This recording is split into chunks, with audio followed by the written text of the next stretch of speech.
যোৱাকালি এপেক্স বেংকৰ দুৰ্নীতিৰ বিৰুদ্ধে প্ৰতিবাদী কাৰ্যসূচীৰ বাতৰি সংগ্ৰহ কৰিবলৈ যোৱা সাংবাদিক দিলবাৰ হুছেইনক আৰক্ষীয়ে আটক কৰিছিলে আৰু তেওঁ জামিন পোৱাৰ পিছত আজি পুনৰ তেওঁ জেলৰ পৰাই আটক কৰা হৈছে।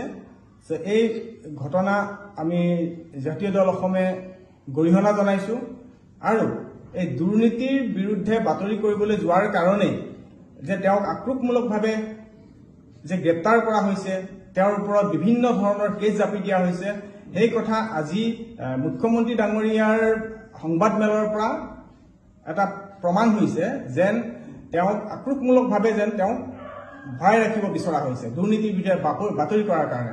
কাৰণ বিষয়টো আছিলে এপেক্স বেংকৰ দুৰ্নীতি। এপেক্স বেংকৰ দুৰ্নীতিৰ বিষয়টো তল পেলাবৰ কাৰণে, সাংবাদিকৰ কণ্ঠ ৰুদ্ধ কৰিবৰ কাৰণে যেন এনেধৰণৰ পৰিকল্পনা ৰচনা কৰা হৈছে।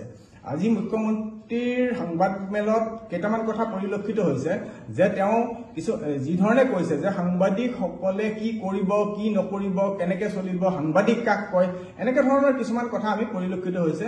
এই কথা এটা বস্তু প্ৰমাণ হৈছে যে সাংবাদিকসকলৰ লগত তেওঁ যেন এখন যুদ্ধহে আৰম্ভ কৰিছে। তো এই কথাটো গৰিহণাৰ যোগ্য, কাৰণ সাংবাদিকক তেওঁলোকৰ কাম কৰি যাবলৈ দিব লাগে।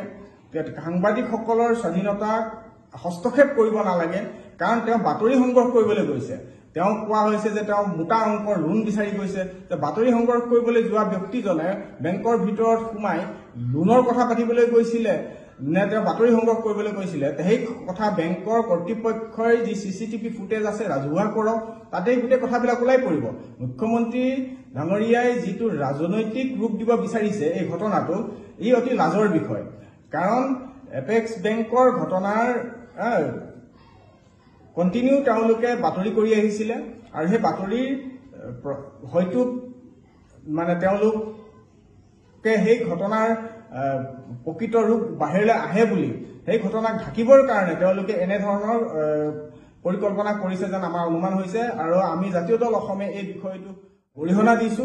যোৱাকালি এপেক্স বেংকৰ দুৰ্নীতিৰ বিৰুদ্ধে প্ৰতিবাদী কাৰ্যসূচীৰ বাতৰি সংগ্ৰহ কৰিবলৈ যোৱা সাংবাদিক দিলবাৰ হুছেইনক আৰক্ষীয়ে আটক কৰিছিলে আৰু তেওঁ জামিন পোৱাৰ পিছত আজি পুনৰ তেওঁ জেলৰ পৰাই আটক কৰা হৈছে।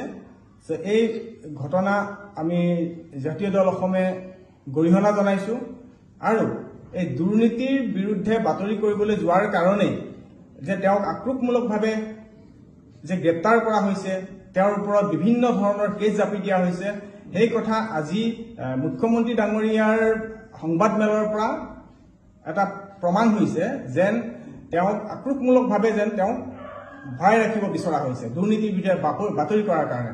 কাৰণ বিষয়টো আছিলে এপেক্স বেংকৰ দুৰ্নীতি। এপেক্স বেংকৰ দুৰ্নীতিৰ বিষয়টো তল পেলাবৰ কাৰণে, সাংবাদিকৰ কণ্ঠ ৰুদ্ধ কৰিবৰ কাৰণে যেন এনেধৰণৰ পৰিকল্পনা ৰচনা কৰা হৈছে। আজি মুখ্যমন্ত্ৰীৰ সংবাদমেলত কেইটামান কথা পৰিলক্ষিত হৈছে যে তেওঁ যি ধৰণে কৈছে যে সাংবাদিকসকলে কি কৰিব, কি নকৰিব, কেনেকে চলিব, সাংবাদিক কাক কয়, এনেকে ধৰণৰ কিছুমান কথা আমি পৰিলক্ষিত হৈছে। এই কথা এটা বস্তু প্ৰমাণ হৈছে যে সাংবাদিকসকলৰ লগত তেওঁ যেন এখন যুদ্ধহে আৰম্ভ কৰিছে। তো এই কথাটো গৰিহণাৰ যোগ্য, কাৰণ সাংবাদিকক তেওঁলোকৰ কাম কৰি যাবলৈ দিব লাগে। সাংবাদিকসকলৰ স্বাধীনতাক হস্তক্ষেপ কৰিব নালাগে, কাৰণ তেওঁ বাতৰি সংগ্ৰহ কৰিবলৈ গৈছে। তেওঁ কোৱা হৈছে যে তেওঁ মোটা অংকৰ লোন বিচাৰি গৈছে।